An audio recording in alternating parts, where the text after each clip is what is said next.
We've decided that we need retirement accounts because we need to pay for our retirement beyond Social Security.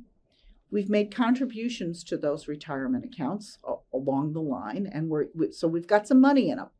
So let's talk about what you can invest that money in. Let's talk about our 401k and 503b plans first. All those plans generally come with a set of investments that is dictated by whoever holds that account. It may have a committee at your company that decides these investments or otherwise. But a couple things to be aware of. You need to direct it. It doesn't automatically just divvy up your money as you put it in there and put it in these investments. You need to look and pick and choose. Some investments might be right for you. Some investments might not be right for you, depending on your age and you're close to retirement. You might want a more secure bond fund as you age, say in your 50s, because you're closer to retirement, than a aggressive stock fund at that age. Or if you're in your 20s, if you take a little bit of a hit because you're in an aggressive stock fund, it's not going to be the end of your world to your retirement. So you need to look at those choices. Another word of caution. Many times 401k plans or 503b plans, the contributions go in and sit in the cash account until you invest them. So make sure that those funds get invested. Cash may earn interest, but if interest is low, it's not doing you any benefit. It's not going to grow at the rate you need it to grow for your retirement. So we're not going to talk anymore about the specific investments there because it's really not a personal decision. It's a pick decision amongst a bunch of choices that have already been picked for you. But let's talk about your IRA accounts. Those can be self-managed. And what can you buy in those? And what can you own in those? Is everything and anything fair game? Can you use that money for anything? Are there consequences to owning specific types of assets that go beyond what we generally consider? Obviously, the regular investments that we talk about, regular bonds, stocks, ETFs, mutual funds, all are fine in IRA accounts. One caution, debt. You can own a publicly traded bond. For some reason, that's exempt from this rule. But if you have any other kind of debt, say you want to make a personal loan from your IRA to somebody, you can't do that. It cannot hold debt. That means options, which are essentially debt, cannot be held in an IRA. So let's go further. What about some other investment accounts, things that you might want to put in it? Let's talk about precious metals, gold, silver. You hear that advertisement on the radio and on TV. Buy gold in your IRA. You've all heard it. Some people encourage you to put your house in your IRA or real estate, or maybe you're part of your business interest that you have a privately owned business. All these have consequences and things to think about. Yes, they're all allowed. No, not all custodians will deal with them. So you've got to be careful about who is holding your IRA account. And no, you can't just hold it in your name. It is a trust. It needs a fiduciary. So let's talk about some real estate. You have really two types of real estate, or three types in the world, but we're going to lump commercial rental real estate and residential rental real estate together because it's still rental real estate, and your home or a vacation home.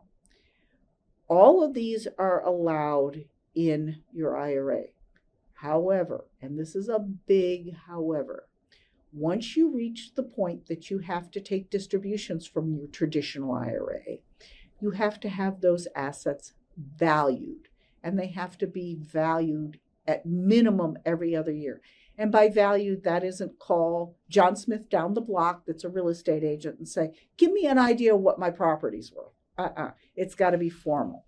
So, and why is that? Well, that valuation will determine your required minimum distribution that you must take each year. It's like getting the fair market value of a stock. Obviously, those are published every day, but not for your real estate. So you have to have an appraised value at least every other year on this.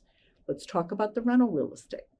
Rental real estate generates, hopefully, income, which is why you put it in your IRA, because it's growing tax-free. However, this is a big however, that's unrelated business income to the IRA.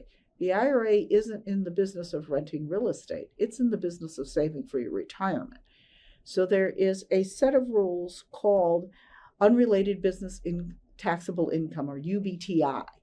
And that has to be filed on a tax return every year and tax paid. There is a sliding scale of that tax. It goes up pretty quick. But the key thing is filing that return. And failure to file obviously has almost the same penalties as failure to file on your personal return. So you have non-payment penalties, non-filing penalties. It can mount up very quickly.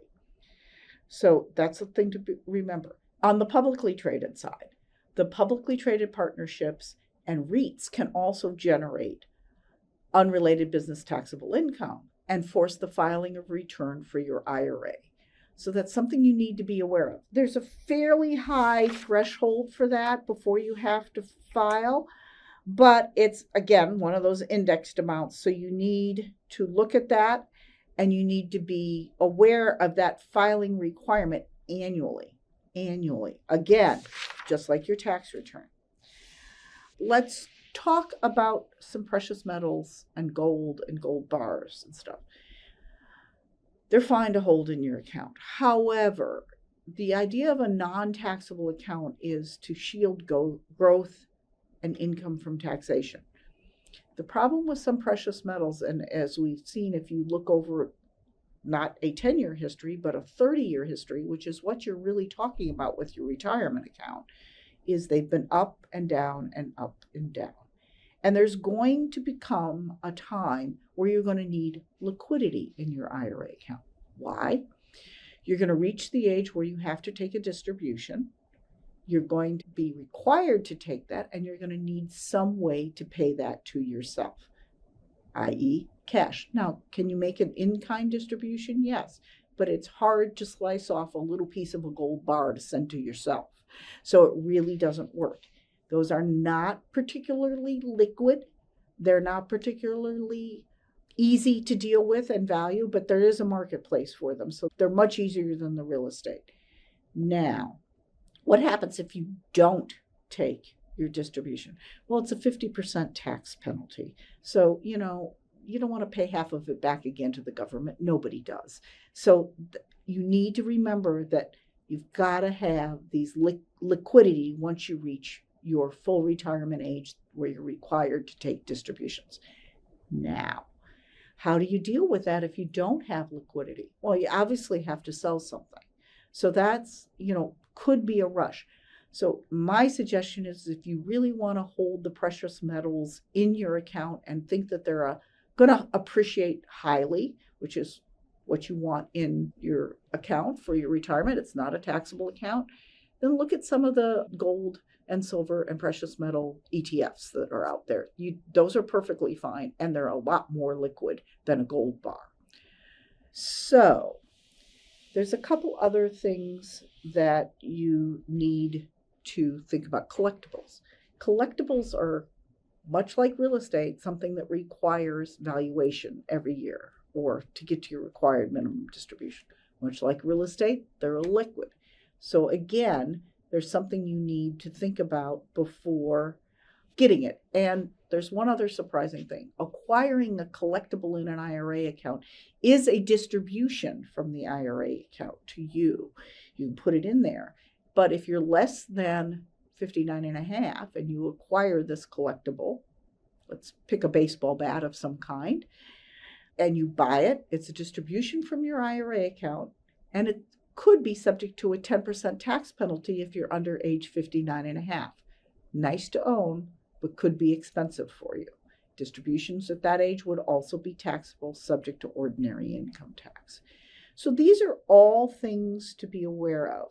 There are a couple more caveats that I want to give you as we think about this. Some people think, I'll just put a lot of bonds that are yielding well in my account. And then they go out and buy municipal bonds and put them in their IRA account, or even U.S. Treasuries.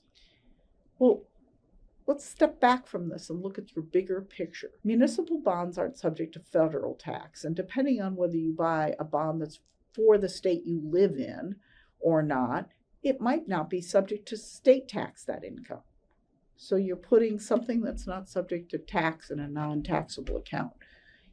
It doesn't get you your biggest bang for your buck. You could probably find a higher yielding commercial bond and put it in the account and still not pay tax than whatever you've decided in the municipal area. A little bit the same thing on U.S. Treasuries. U.S. Treasury interest, although it's subject to federal taxation, is not subject to state taxation. This is only valid if you live in a state that has state tax, but you're not saving yourself as much as you could. So, although they may be a good investment for your IRA, they may not be the best investment for your IRA. And you want to maximize growth and whatever you're giving up taxability-wise. The final point I want to raise on this is thinking about what is in your IRA and changing over your lifetime. Many firms offer structured portfolios for IRAs based on your age and years to retirement. And you might want to look at those. Even if you decide that you don't like that pool of investments they've chosen in that structure, you might want to say, well, how did they structure this? Is it bond heavy, stock heavy, whatever heavy? And say, I'm 20 now, so I can afford to take more risk. That's great. But now I just reached 60 and I'm looking to retire in 5 to 7 years or whatever your time frame is. And I want to be able to play golf. And so I want to preserve what I have in my retirement account, which has grown nicely all the time I've worked. And so let's go a little bit more conservative. Let's go into some better bond funds or whatever that is, or maybe just even a blue chip stock fund. So your investment strategy changes over time. What's right at 20 is maybe not right at 60. So don't forget to look at it periodically. Don't let it be kind of like the shoemaker's children's shoes, forgotten.